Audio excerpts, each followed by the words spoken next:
aklat ng Hebreo chapter 11 na they were the heroes of our faith.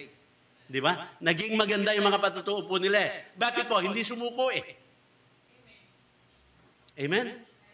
Dapat lang naman na ako ang mundong ito, puro troubles, huwag kang susuko. Amen? Na? Okay. Kaya ito pong race na sinasabi po dito sa ating Korinto, a race that requires endurance and preparation. Amen? Endurance, mga kapatid. Kasi nga, hindi lang naman po ito 100-meter dash. Ito po ay marathon, mga kapatid. Na physically, maaaring opo, hindi na tayo pwede, pero spiritually pwede pa rin po tayo. Doon sa spiritual race na yan. Ano po?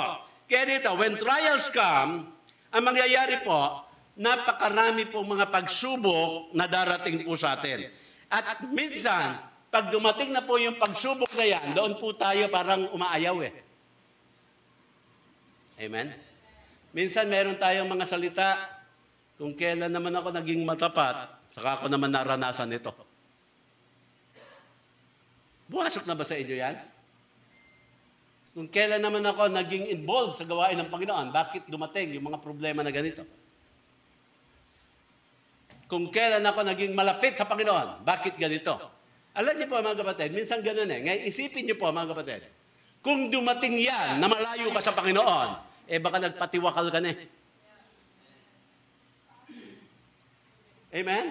So, ibig sabihin, tama lang na dumating yung mga yun na nung ikaw ay malapit sa Panginoon. Bakit po? Yung mga ganong klaseng mga tukso at mga hindi naman ang gagaling sa Diyos yun eh. Di ba yan ang sabi ni James? Na yung mga evil na yan, hindi naman galing sa Diyos yan eh. Na kaya lang nangyayari ang mga tukso. Kasi minsan, naaakit ka na ng iyong sariling damdamin. Nagugustuhan mo na rin. Na kaya nga palaging sinasabi ko, alam niyo ba mga kapatid, ang paggawa ng kasalanan masaya. Amen? Na sin is very fun. Bakit ko nasabi? Ang daming gumagawa eh. Dahil kung hindi masaya yan, di dapat konti lang ang gumagawa. Pero dahil marami ang gumagawa, abay masaya. Pero ang tanong, are we active doon sa happiness na yan? Or are we active po doon sa ating pong pagluluwalhati sa ating Panginoon? Masaya tayo, pero malungkot ang Diyos eh. Masaya kang gumagawa ng kasalanan, pero malungkot ang Diyos. Amen? Sino ba ang gusto mong pasayahin? Sarili mo o ang Diyos? Yung mga tanong. Di ba ba? Kaya mga kapatid, yan po ang pinapakita. We need preparation mga kapatid. Na kailangan po natin yung endurance na yan, kaya yung mga pagsubok na yan, na nararanasan po natin, yan po ay nagpapatatag sa atin. Kaya hindi mala po kayo mga nararanasan namin ngayon sa Marilao, na lalo pinatatatag yung church eh. Lalo kami mga kapatid, nagbubuklod-buklod, nagsasama-sama mga kapatid, para manalangin eh. Kasi we are family, sometimes we cry, no? Sometimes we laugh together. Sometimes we cry. Pero minsan po, most of the time, we cry together. And that is God's family. Amen? Hindi yung pag meron nagkamali, yan na nga ba, siguro. Ewan ko ba sa'yo? Tigas kasi ng ulo mo eh. Imbis na yung i-comfort, sinisi mo pa eh. Amen? Ay di lalo nang walang tatakbuhan nyo. Nakala ko ba yung church namin, pag ako nagkakamali, na parang yung sa prodigal son, nung lumapit mga kapatid, na sa kanyang tatay, open yung kanyang arm to accept. Kaya nga ito po, nag-family conference. Ito po, katatapos lang. Na Wednesday, Thursday, Friday. Yan na rin mga men namin ang speaker. Na kaya yung kanila pong mga minessage po doon, yung prodigal son, that was not actually po the story of the prodigal son, but the story of a loving father. Di ba? Amen? Oh. Kaya yan po ang sinasabi po sa atin dito mga kapatid. Meron pong preparasyon. Maaaring hindi ko po alam kung ano po ang pinagdadaanan po ng bawat isa sa inyo po ngayon, pero we still need to run the race. Amen? Na wag po tayong pagbagalin ng mga problema na yan. Na ang alam ko lang mga kapatid, na dito po, sinasabi po sa atin ng mga verses na ating po nabasa, tayo po ay magpatuloy. Gusto natin mga kapatid, yung marinig, yung tulad ng sinabi ni Apostol Pablo kay Timoteo sa 2 Timothy chapter 4 verse number 7, na sabi niya, I have fought a good fight, I have finished my course, I have kept the faith. Amen? Na? Sa Marilao po, marami na kaming mga apo doon.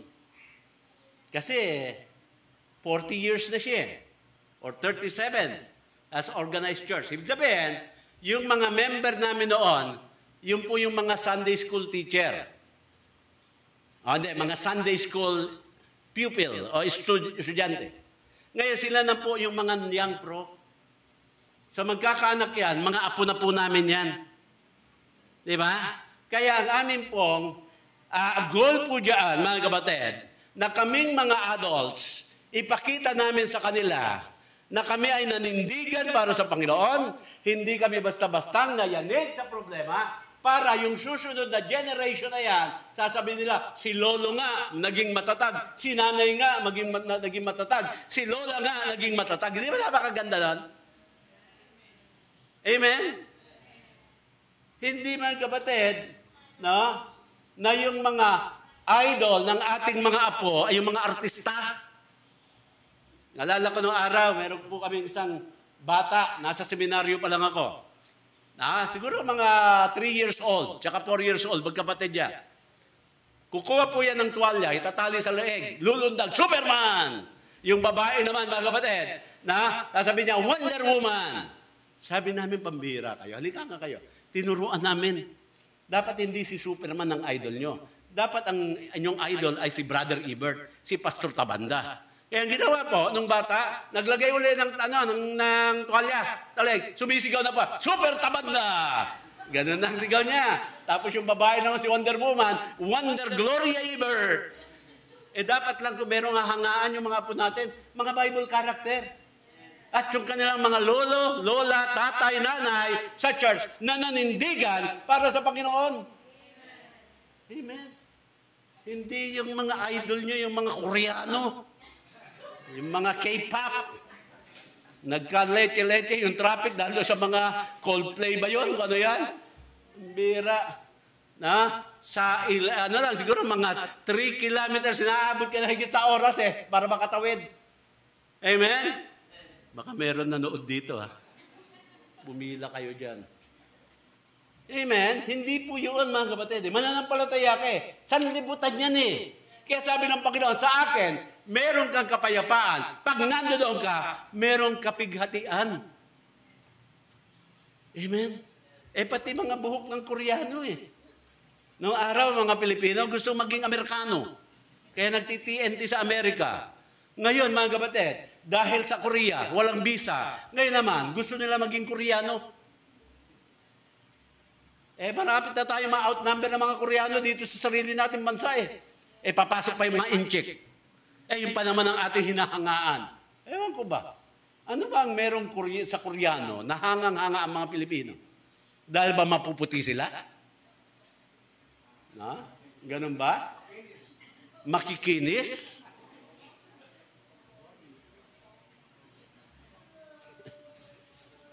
Dapat po, sasabihin po, I have fought a good fight. I have finished my course. I have kept the faith. Kaya, mga kapatid, do you want to finish the race? Siyempre naman. Meron po lang ako i-share sa inyo 3 steps. 3 steps so we can finish the race. Step number 1, ito po, we need to consider the saints. Ibig po sabihin, tignan naman natin yung mga nauna na doon sa takbuhan ng buhay. I-consider naman natin sila. Ano po? Kaya dito po, yung sumulat nitong Hebreo neto, mga kapatid, isinulat niya po yung mga great heroes at mga heroines of the faith.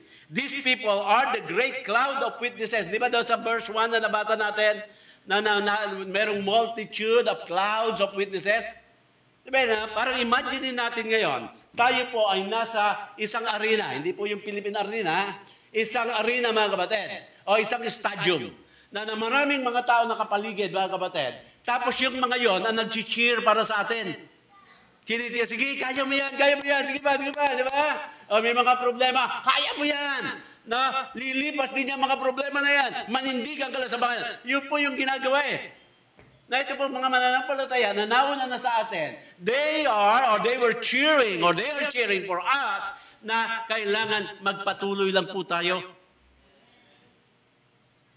Amen? Amen? Huwag kang magsasawa. Alam niyo po ang Pilipino ba kayo? Meron ba pagkakataon sa buhay yun, nagsawa kayo sa kanin? Sige nga. Ako nakakapunta ng ibang bansa. Naalala niyo po ba, pag nagpunta kami sa ibang bansa, saan kami dinadala ng mga Pilipino? Sa Filipino restaurant. Sabi namin, wag naman sana dyan. Sama-sawa na kami sa Filipino dish eh. Diyan po ba kami dadali mo naman kami doon sa mga iba.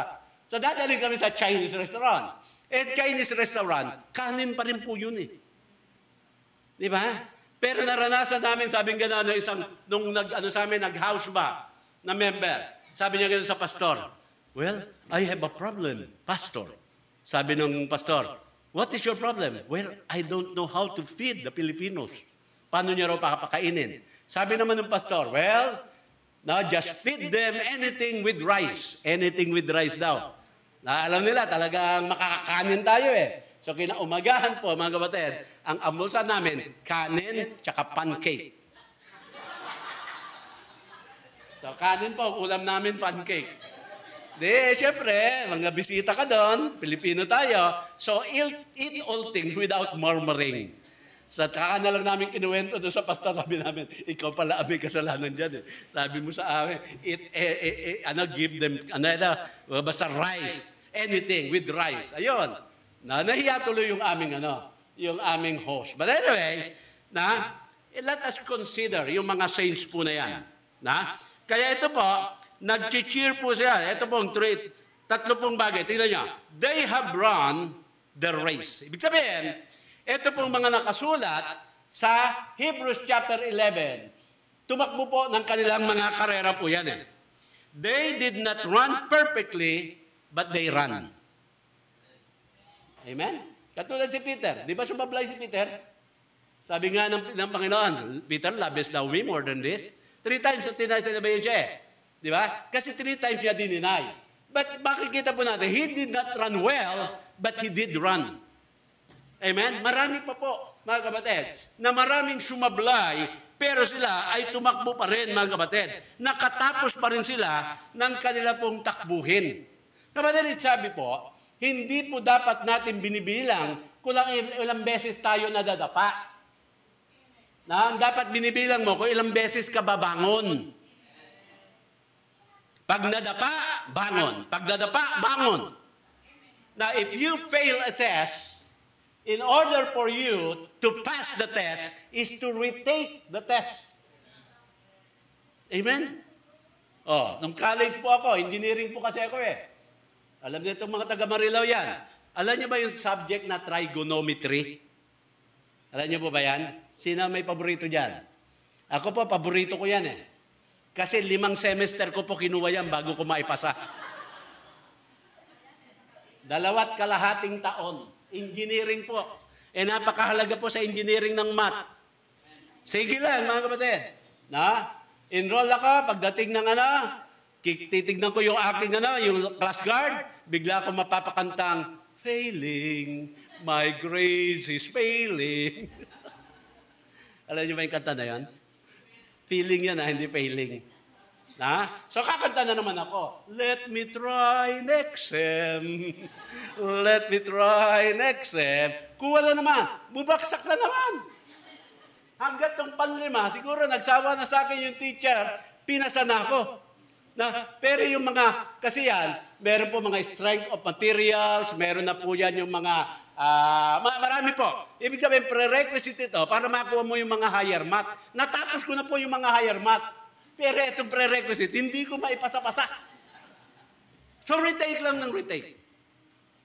Amen? Hanggat naipasa ko. Ano pa ang naging lesson, mga kapatid, nung naligtas ako? Pag nag-fail ka sa isang pagsubok, retake. Ulitin lang. Because failure is not final. Alam niyo pa si Ford, si Henry Ford. Ano sabi niya? Failure is just an opportunity to start all over again, now more intelligently. Amen? So, ibig sabihin, kahit si Thomason, napatunayan niya na ilang 100 ways ang hindi umuubra. Kaya, tinitignan nila sa positive eh. Kaya ito po, you consider yung mga nauna ng tumakbo. They did not run very well, but they run and finish yung pong course na yon. Kaya sinasabi ni Paul, sabi niya rito, I have fought a good fight, I have finished the course. Kaya sabi pa rito, mga kapatid, they have received their reward. So, yung mga naunang tumakbo sa atin, meron po silang mga reward na natanggap. Now, these people run their race and now they are able to rest in the presence of God, the Father. Di ba? Amen? Siguro ayaw pa naman natin yon. Pero ganun pa man, mga kapatid, tayo po ay tumakbo. At alam niyo po, ang lahat ng ginagawa natin para sa Panginoon, lagi po yan, merong gantimpala. Sabi nga dito ni Paul kay Timothy, 2 Timothy chapter 4, verse number 8. Sabi henceforth, there is laid up for me a crown of righteousness, which the Lord, the righteous judge, shall give me at that day, and not to me only, but unto all them also that love His appearing. Meron po, mga kapatid, crown of righteousness. Amen? So, ibig sabihin, meron mga crown of rejoicing, yung mga 7 crowns yata yon, na matatanggap mo eh. Basta ikay tumatakbo, mga kapatid. Mabagal man yan, pero tinapos mo, meron pong reward ang Panginoon dyan. Hindi lamang po yan, mga kapatid. Itong mga naunang tumakbo na, ano po? They have revealed that God is reliable. Amen? Palagay niyo po ba pwede nating asahan ang ating Panginoon Diyos? Amen? Dapat po, ngayon pinakita nila na reliable ang ating Panginoon. Reliable. Alam niyo po, siguro mga nasa 43 years na po ako sa ministry. Tagal-tagal na rin. Nag-start ako ng pagpapastor 1981. Kung kwentahan niyo ngayon, baka nasa 43, tama ba? Doon sa 43 years na bilang anak ng Diyos, marami na po akong natutunan eh. There are times, mga kapatid, na ako'y aasa sa isang tao, nabibigo po ako eh. Nabibigo ako. Meron po minsan lalapit sa'yo, Pastor, pag nabenta ko ito, mag-o-offering ako. Amen. Nabenta. Hindi na nag-offering. Pastor, pag nagkaroon ako ng trabaho sa abroad, tutulong ako sa pinansyal. Ilang taon na sa abroad, wala pa rin tulong. Hindi maramdaman ba? Kaya natutunan ko doon, sabi ko, pag merong ganon, parang isang baril yan eh. Mahirap po yung baril, hindi, pumuputok na hindi pa nakakalabit. Delikado yun eh. Kaya ito'y nangangako na, hindi niya pa hawak eh. Sa bagay, mas madali ipangako yung wala pa sa'yo, di ba? Yung mga kwento, Pastor, pag meron ako 10 baboy, isa sa Panginoon yan. Pag 10 baka, na isa sa Panginoon. Wala lahat siya doon. Sabi tuloy ng pastor, di ba meron ka 10 manok? Ay, hindi, ibang usapan na po yun. Hindi niya maipangako, yun nasa kanya eh. Ang pinangako lahat yung, di ba? Yung wala sa kanya. So you rely, we rely. When the Bible calls them witnesses, it doesn't necessarily mean that they are watching every move we make. Hindi po. Nandoon lang po sila para maging encouragement po sa atin. Amen? Sa madalit sabi, tignan niyo po, ito pong mga ito, yan sabi ka na, You know ye not that they which run in a race run all. Sabihin mga kapatid, we are in, sabihin natin parang nasa track and field po tayo. Sa madalit sabi mga kapatid, may kanya-kanya tayong lane. Diyan ka dapat tatakbo. Huwag mo sasakupin yung lane ng iba. Sabihin, sinasabi ng Panginoon, ito lang ang dapat mong takbuhin. Yan lang ang aking design para sa iyo. Sa mga kapatid, maaari yung takbuhin ko iba kaysa sa inyo, at yung sa inyo iba kaysa sa akin, then let us run the race, sabi diyan, with patience.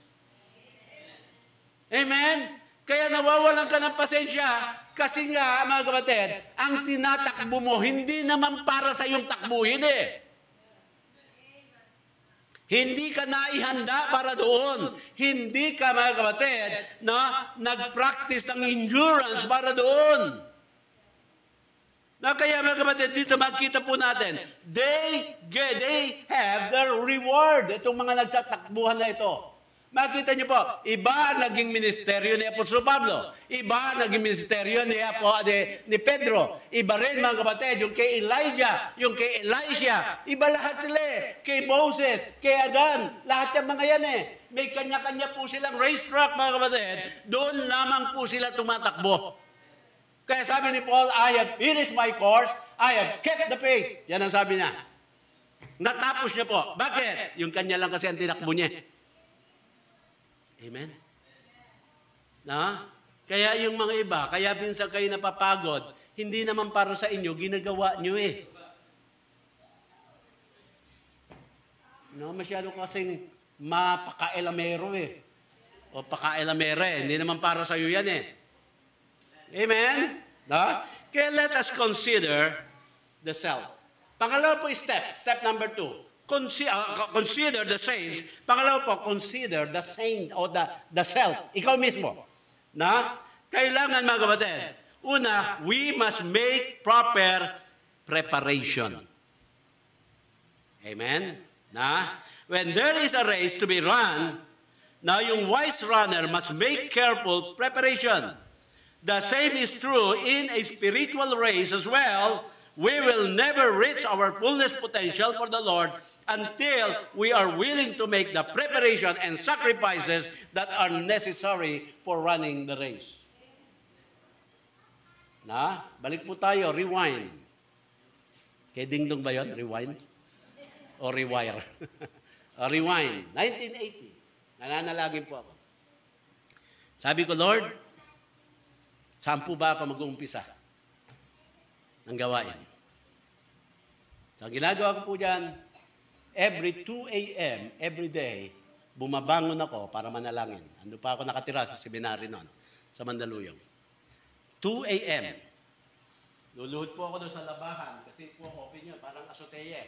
Luluhod po ako doon, nakaligo na ako, nakatingin ako sa langit. Sabi ko, Lord, gabayan mo po ako. Saan ba ako pupunta? Sa nilagay ng Panginoon ng Bulacan, una, may kawayan. Everyday po yan. Babangon po ako. Halimbawa, magkakaroon kami ng mga dadayuhan kami ng mga churches fellowship. Uuwi kami na medyo hating gabi na dahil wala naman mga sasakyan ng araw na mga tulad ngayon. Commute lang. Pag halimbawa ay 2:00 o 1:00 na, gising pa ako, hindi na po ako matutulog. Hihintayin ko na mag 2:00. Kasi pag natulog ako, hindi tiyak ako magigising ng 2:00. Wala pa naman mga cellphone ng araw na pwede mong gawing alarm clock. Everyday po yan. Everyday. Ginawa ko po yan. Until nag-open na po ang Panginoon. Dito nga po. Una sa may kawayan, meron po ako na windyaan nagre-refill siya ng CO2, yung pang-ergan. Sabi niya sa akin, babalik ka ba rito? Sabi ko, babalik ako. May pera ka ba? Kanina, meron.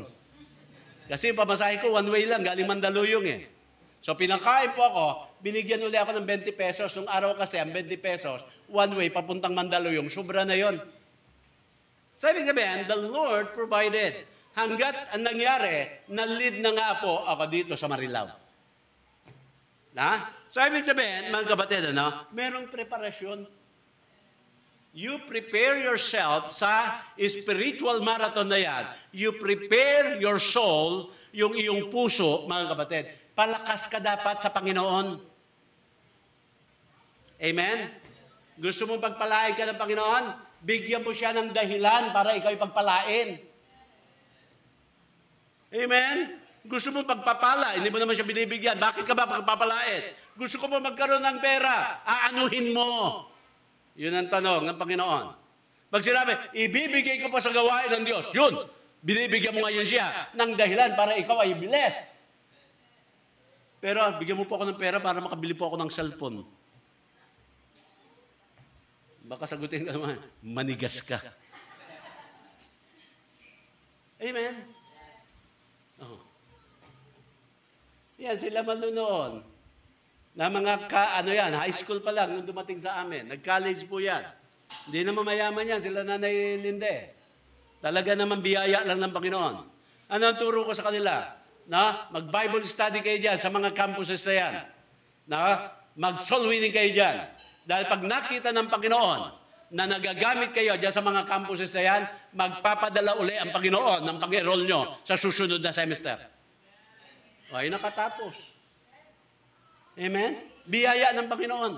Ibig sabihin, binibigyan natin ang Diyos ng dahilan para tayo ipagpalain. Hindi yung pagpapala lang ang gusto mo. Ang pagpapala pa naman ng Panginoon, mga kapatid, talaga naman pong minsan ayaw mo na, pero tuloy-tuloy pa rin ang buhos ng Panginoon. Amen? Kaya mayroong preparasyon, mga kapatid. Ano po yung preparasyon na sinasabi nga dito po sa ating pong nabasa sa Hebrews? Ang sabi diyan, lay aside every weight. Amen? Hindi ibig sabihin ito, mag-reduce ka. Hindi po. Hindi po spiritual yung pinag-uusapan natin dito. Amen? Lay aside every weight. This refers to a runner, making sure that all extra weight has been removed from the body. Halimbawa, yung runner ka. Hindi ka po pwedeng tatakbo na naka-high heels. Hindi pwede yan. Diba, amen? Hindi rin pwede, mga kapatid, na naka-leather jacket ka. Hindi po. Ibig sabihin, yung sinasabing weights po dito, yung iyong parang uniform, yung outfit mo po, kailangan, yung pinakamagaang. Bagamat ngayon, yung mga runner, parang naka-underwear na lang bagamat hindi tayo palo doon, pero ganun pa man, ang talagang essence noon, maging magaang sila Kaya ganon. So ngayon, dito po ang spiritual arena po natin, ang sinasabi po dyan, yung mga ways, mga bagay-bagay na nagiging hadlang sa atin sa paglapit sa Panginoon, alisin mo raw yan. Amen? Halimbawa, boyfriend o girlfriend. Amen? Pag yung boyfriend mo o girlfriend mo, pinagbabawalan ka umattend sa Baptist Church, i-break mo na. Hindi maka-amen. Bakit? Hinahadlangan ka maglingkod sa Diyos Pag meron kang trabaho, mga kapatid, ang kondisyon papapasukin ka sa araw ng Panginoon, manalangin ka na ibang trabaho. Amen? Mga hadlang yan Amen? Yan po ang preparasyon. Yan po yung sinasabi, mga kapatid. Anything that hinder us para po maglingkod sa Panginoon. Yan po yung mga extra weights, Yung mga, halimbawa, mas gusto mo yung entertainment kesa po fellowshipping and communing with God. Amen? Baka mga kapatid, pag sa church, tahimik ka lang, pag nakasarinig ka ng konti, ng concert, sigaw ka na sigaw, sigaw mo pa, amen, praise the Lord. Concert po yun, Tapos sa members, tahimik ka, amen, amen, amen ka, ayaw pa mag-amen. Are you seeking possession and the things of this world instead of seeking God? Mga kapatid, Diyos pa rin, siyempre, ang lahat-lahat. Hindi lang, mga kapatid, sabi mo, wala ako nito. lagi ko pong gustong i-share sa inyo. Ang totoo o yung true happiness, hindi po nakikita sa material. Kasi sinabi na nga ni Solomon yun eh. Di ba si Haring Solomon? Na ilan yung kanyang mga bahay? Ang dami daw. Yung mga panatima, yung mga orchard, ang dami daw. Yung pinakamahal na mga alak, mga kapatid, nainom niya na yan. Ha? Kung asawa naman, sobra-sobra yung kanya, meron siyang 700. Tapos meron pang 300 na concubines. 1,000 biyanan po yun. Amen? Na? Sabi niya, all is vanity, all is vexation of spirit. Lahat walang kabuluhan. Yan ang sabi niya. Tapos susubukin ba natin? Amen? Eh minsan nga yung 1 bibig lang sa bahay, maingay na eh. 1,000 bibig pa. Amen?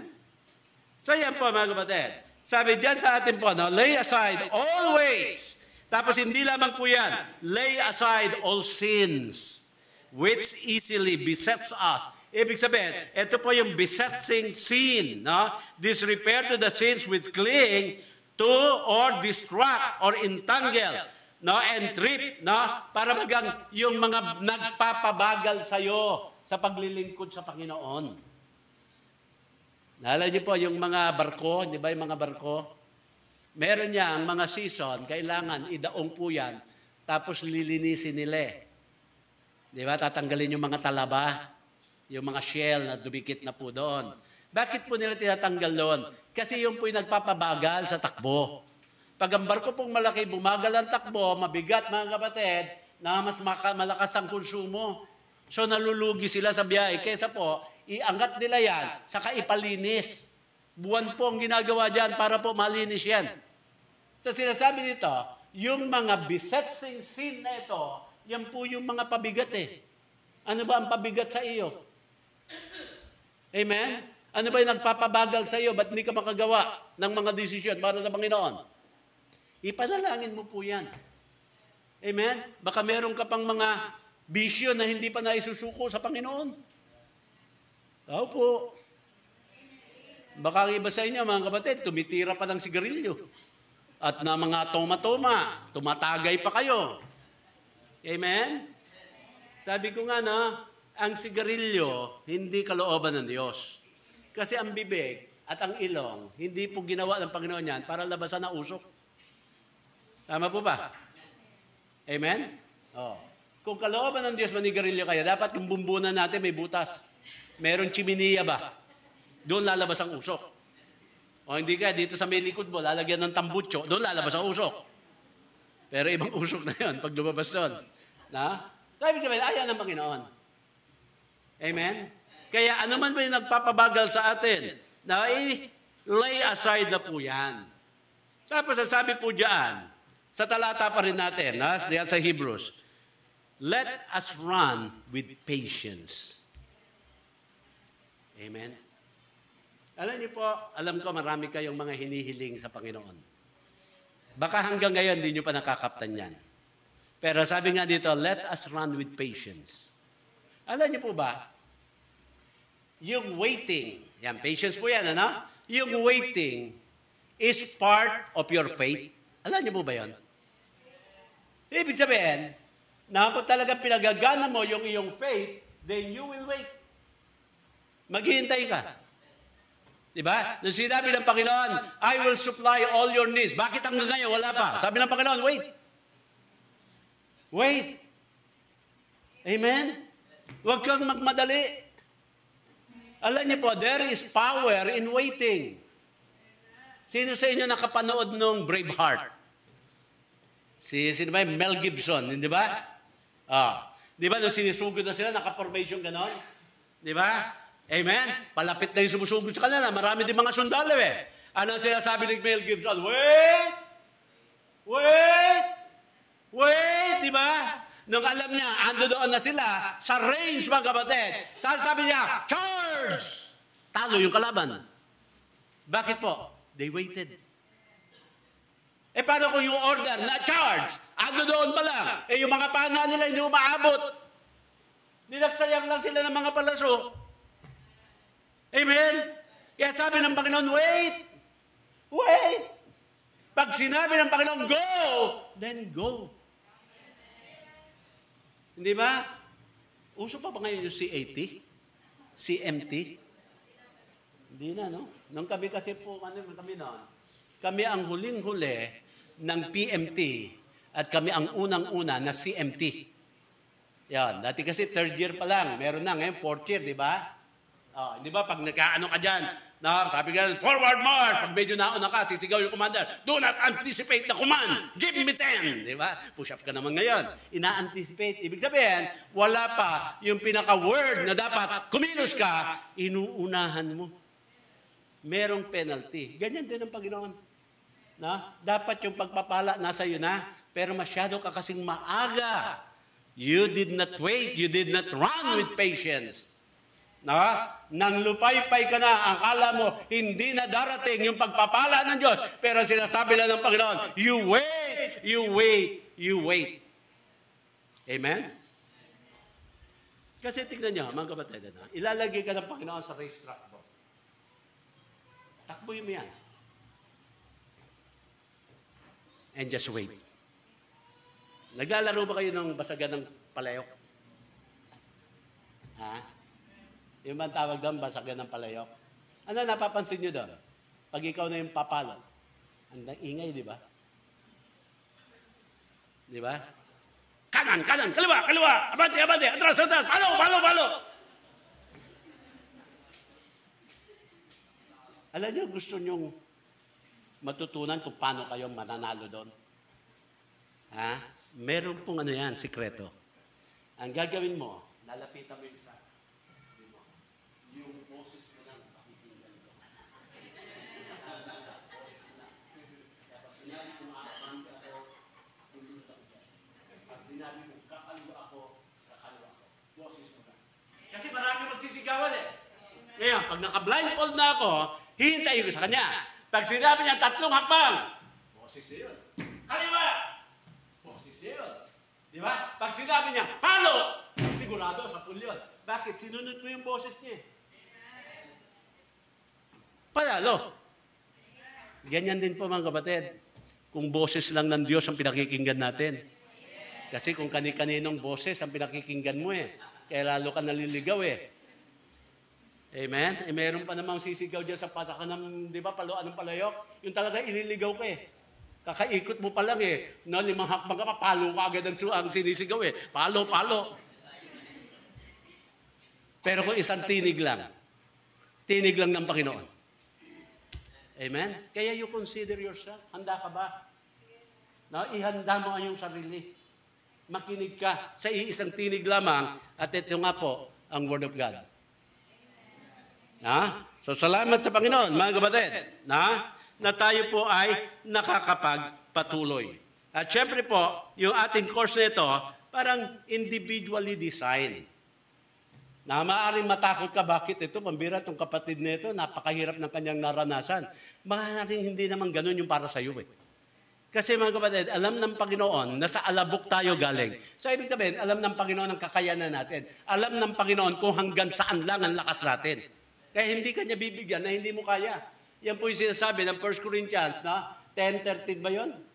Oo, di ba? Now there hath no temptation common unto man. Na sinasabi niya dito, kaya po natin yan. Ang problema lang, hindi natin kinakaya. Sumusuko kagad tayo Kaya consider yourself, mga kapatid. Step number 3. Consider the Savior. Si Jesus Christ mismo. Kung pag-uusapan hirap ng buhay, wala na po sigurong hihirap pa sa naranasan ng ating Panginoon. Kaya i-consider natin ginawa ng ating Panginoon. Ano ba siya? He ran His race. At ano yung race niya, mga kapatid? Yung race niya po, yung destinasyon doon sa krus ng Kalbaryo Mahirap po, mga kapatid, but still, He ran the race para po mabayubay po siya doon sa krus ng Kalbaryo para po matubos tayo. And that is His reason, mga kapatid. Kaya He considered the reason na sinasabi niya doon sa Garden of Gethsemane na, Lord, pwede bang alisin mo sa akin ito? Una, tinatanggihan niya eh. Then later on, sa kanyang prayer, doon sa Garden of Gethsemane, ang sabi niya kaya, thine will be done, O Father. Kalooban mo pa rin ang masusunod. Amen? So he ran with a reason, mga kapatid. At syempre, kahit ang Panginoon, meron siyang reward. Ano po ang reward? Tayo na po ngayon yan. Yun ang mga nakakilala sa Kanya. Tayo na po ngayon na tayo po yung naglilingkod sa Kanya. Amen? Amen? Kaya, let us run on. Huwag na po kayong para para magbilang ng trabaho sa Panginoon.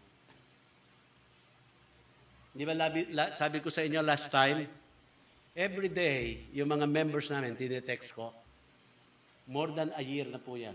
Hanggang ngayon, ginagawa ko pa rin yan. Alam nila yan. Basta nasa akin ang number nila, makakatanggap yung mga yan. Bakit? Kasi yung iba, pagdilat ng mata, ang unang hinahawakan sa cellphone. At least mababasa nila yung message doon. Bible po yun. Amen? Kaya, let us run the race. 19 years na po kayo. Hindi na po kayo bata. Amen? So marami po kayo mga programa. Suportahan niyo po yung programa na yan. Huwag kayong mainip. Sabi, tagal naman namin maabot itong manggal. You just wait. You just wait.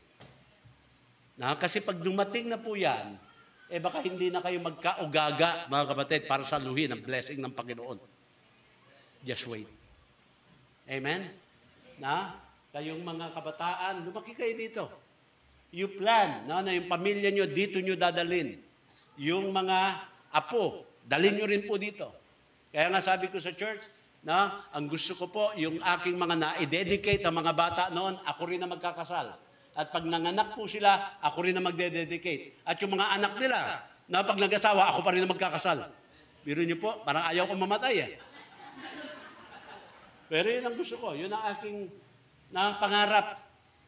Na huwag mawala itong mga anak ng Diyos sa paglilingkod sa Kanya. Pwede rin nyo po sa inyo yan. Kung ito pong mga nakalista, dito po sa Hebrews 11 na kaya nila, isang Diyos din naman, yung Diyos nila, yun din naman ang Diyos natin. So kung kaya nila, kaya din natin. Maaaring iba lang yung racetrack natin kaysa sa kanila. Pero we can still run.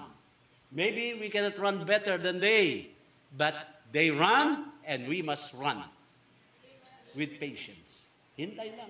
You wait. Darating din po yan. Alam niyo po, hindi ba yung hinog sa pilit minsan hindi masarap? Yung kinalburo ba? Amen? Kinalburo. Kaya kung ikaw magpaplano sa buhay, huwag kalburo ha. Maghintay kayo. Yung mga kabataan, huwag bigla-bigla ng desisyon na gusto nyo na mag-asawa. Kalburo yun. Hindi matamis yun. Amen? Amen? Dapat you pray. Ihanda nyo po. Di ba? Amen? Ganyan po, mga kapatid, sa gawain ng Panginoon. Because we are running in a race, then we must endure whatever na ating pong nararanasan ngayon, at dapat prepare natin ang ating sarili. And that is all because of God's grace. Ako po, marami na po ako naranasan. Nagkaketong pa ako, alam nyo naman yan. Akala ko tapos na ang Panginoon sa akin. Pero I just prayed. Ayun. Gumaling ako. Sabi 24 months o 2 years ang gamutan. Sa loob ng 18 months, gumaling na po ako. Amen? Andiyan po para bagang, yung nalulungkot kami dahil pinaalis na kami sa release. Wala kami pupuntahan. Malungkot ako. Sabi ko, Lord, ba naman po kami pinapaalis dito? Yun pala, hindi kami pinaalis. Inalis na pala kami ng Panginoon doon para makapunta doon sa property ngayon. Marami po, mga kapatid. I can tell you stories after stories ng mga pinagdaanan ko. But I run. And I am still running, mga kapatid. Masasabi ko na lang, tapos na yung aking pagtakbo, pagkapiling ko na ang Panginoon. At gusto ko, pagharap ko sa Panginoon, masasabi ko sa Kanya, I have fought a good fight. I finish my course. Tayo pong lahat ito mayo.